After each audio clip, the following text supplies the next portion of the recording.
So we're looking here at Physics Classroom, Kinematics 1. This is an assignment that a lot of folks had a couple questions on, and I want to just quickly go over those.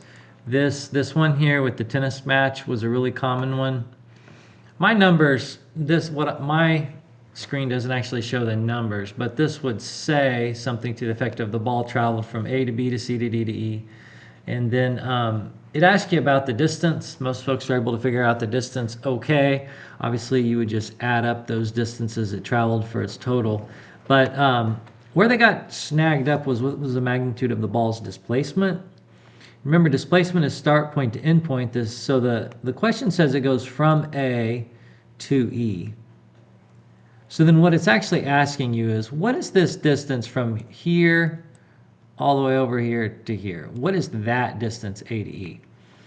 And at first glance, that seems maybe sort of easy, but when folks start digging into it, they realize it'll give, and again, my screen here shows, it just says A to B, but yours will say something like A to B equals 83 feet. So it would tell you something like, A to B is some distance. And it'll tell you B to C is, I don't know, something like 60 feet.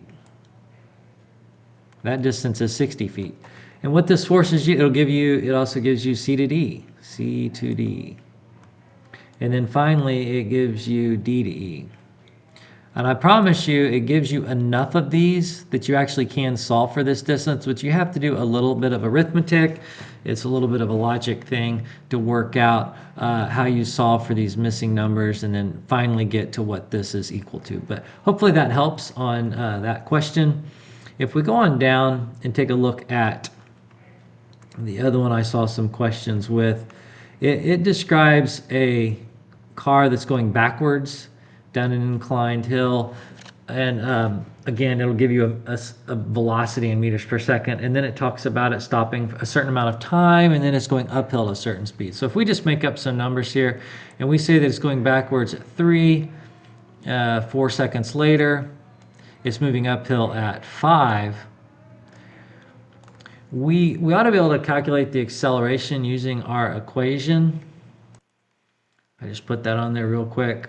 We ought to be able to use this equation, and this is where folks get a little messed up. The velocity final is, of course, 5, if we put in what we know.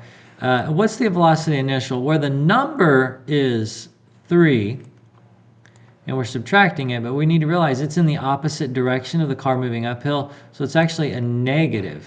Time is 4, and so what we'd end up with is 5 minus a negative is plus, so we'd end up with 8 over 4. And so that's probably the biggest problem I saw, is the folks struggling with realizing that velocity here is opposite direction would be a negative. Thank you. Hopefully that helps. Best wishes.